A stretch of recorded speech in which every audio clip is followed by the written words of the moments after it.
With every rising sun, you paint the sky with light.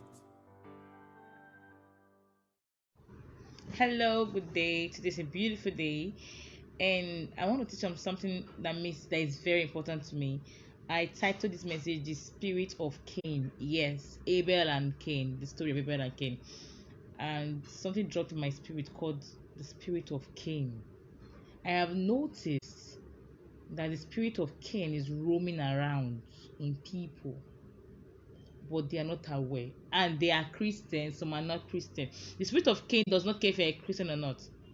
If you give it the opportunity to stay in you and to reside in you. So I'm taking my passages from two passages. One, Genesis 4, from verse 3 to verse 10. And the Lord had regard for Abel and his offering, but for Cain his offering had no regard. One problem I had with Cain was that Cain was expecting to have the same treatment with his offering with Abel's treatment. If you look at, I would say Cain just brought a random offering, no biggie. Then Abel bought an offering from his firstborn, one, and one of the fattest of his animals. So how do you compare Abel's offering to Cain's offering? But another thing I believe one of the reasons why God rejected Cain's offering, was not just the state of his offering, which was just casual. Was another reason why God rejected Cain's offering was because of his motive and his mind. Cain never had a good spirit. That's why in Matthew, the Bible that says if you are angry with somebody, you drop your offering and go and make. So let's continue our verse.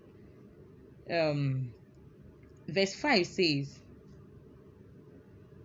but for Cain and his offering, God had no regard. Yes. So Cain was very angry. Can you imagine? He's angry. Wow. And his face fell. Another version said, and his countenance fell. Why is he angry? That God did not accept his offering that had no respect? And many of us say, oh, Cain is this, Cain is that. Many of us are Cain. Oh yes. Many of us have turned to Cain. When God blesses you and you don't remove your tithe, bros, you are Cain. Sister, Cain is coming for you. When God blesses somebody else and you feel the blessing should be you instead of the other person, welcome to the world of Cain. So let's go back to where we stop. Okay, we have verse 6 where God was advising Cain that sin was crouching at his door and he desires for him. God advised Cain and said, but I'm advising you that you must rule over that sin of anger that will lead you to envy, jealousy, bitterness, and all other things. Anger is where it starts from. Verse 8 says, Cain spoke to his brother Abel, and when they were in the field, Cain arose up against his brother Abel and killed him. This was somebody God just advised. God was telling him, calm down, this your anger is causing trouble, calm down. But instead of him to listen, he went ahead, and before you know, he has killed somebody. Verse 9, the Lord, okay, let's go to verse 10 straight. And the Lord said to Cain, what have you done? The blood of your brother is crying to me from the ground. Before he has known, somebody is already dead. God was trying to tell Cain that this your anger will lead you to trouble. Calm down and look at this. God was telling him that if you have done something well, I will accept. Something is wrong with your offering. That's why I did not accept. Check this thing out and stop being angry.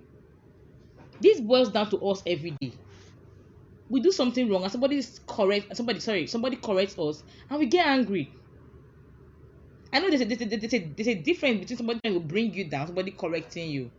But most times, every correction should be evaluated before we start saying, "Oh, haters, hate." No, please, please, sir.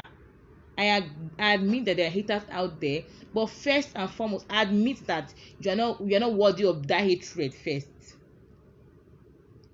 So many people they've cut themselves off from God because why? They have refused to be rebuked and corrected.